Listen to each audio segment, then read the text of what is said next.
सन्माननीय अध्यक्ष महोदय, मी काय भाषण करत नाही. मी दोनच प्रश्न सन्माननीय बावनकुळे साहेबांना विचारतो. त्यातला एक माझा स्वतः करता, हे मदमश इमान जमिनी म्हणजे काय?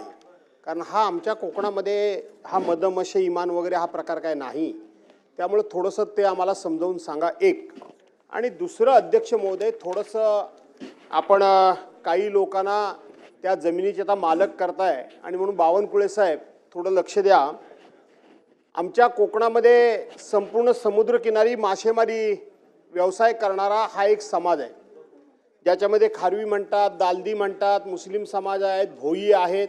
आणि म्हणून जो कोणी मासेमारी करणारा व्यावसायिक असेल त्याच्या घराखालच्या जमिनी ह्या त्यांच्या नावावर नाहीत, अजिबात नाहीत. 2009 साली पहिल्यांदा आपण नॅशनल फेस्टिवल त्या ठिकाणी इथं भरवला आणि त्यावेळेला आदरणीय केंद्रीय मंत्री पवारसाहेब आले होते. पृथ्वीराजजी चव्हाण त्यावेळेला मुख्यमंत्री होते आणि मी त्यावेळेला मत्स्य विकास राज्यमंत्री होतो. आणि त्यावेळेला आम्ही एक निर्णय केला की त्यांच्या घराखालच्या सगळ्या जमिनी, बावनकुळे साहेब जरा प्लीज, त्या मच्छीमार लोकांच्या घराखालच्या जमिनी ह्या त्यांच्या नावावर नाहीत. ते टॅक्स त्यांच्याकडून प्रॉपर्टी टॅक्स घेतला जायचा, परंतु त्या सगळ्या जमिनी त्या सरकारी मालकीच्या गावठाणातल्या जमिनी होत्या, कोळीवाड्यातल्या. आणि म्हणून त्या त्यांच्या जमिनी नावावर व्हाव्यात याकरता आपण जवळजवळ 10 वर्ष संघर्ष केला. त्याची सुरुवात झाली. काही ठिकाणच्या जमिनी त्यांच्या नावावर व्हायला लागल्यात आणि आपल्याला माहीत आहे की त्यांच्या मुलाबाळांचं शिक्षण असेल, त्यांना कर्ज काढायचं असेल तर बँकेकडे दागिने ठेवून त्यांना कर्ज काढावे लागतं. स्थावर मालमत्ता म्हणजे जमीन जागा त्यांची नाही. त्यांची घरदारच तिथे आहेत, पण घरासमोर एवढं छोटंसं सुद्धा अंगण नाही. कारण सर्वांचीच लोकसंख्या वाढली, त्याबरोबर त्यांची लोकसंख्या वाढली, पण समुद्राच्या किनारी त्यांना जागा कुठली वाढणार? आणि ते जन्माला तिथेच येतात, लहानाचे मोठे तिथेच होतात आणि त्यांचा शेवटसुद्धा तिथेच होतो. आणि म्हणून अशा लोकांच्या नावावर जमिनी नाहीत.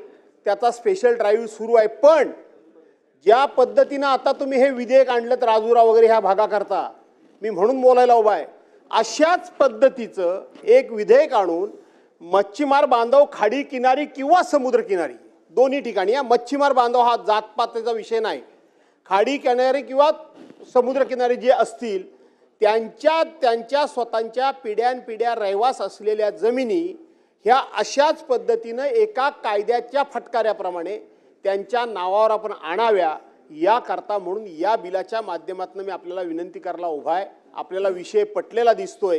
आपण तो जर मनामध्ये आणलं तर खरोखर या लोकांचे पिढ्यानपिढ्याचे जे काही अंधार आहे किंवा पिढ्यानपिढ्याचा जो काही त्रास आहे तो संपवण्याचं भाग्य तुम्हाला मिळेल. राजुरावाले जसं तुमचं अभिनंदन करतायत तसे एक मिनिट आम्ही सगळे कोकणचे लोक तुमचं अभिनंदन करू. आणि म्हणून हा एका आपल्या विधेयकाच्या माध्यमातून त्यांच्या नावावर त्यांच्या घराखालच्या जमिनी सगळ्या कराल काय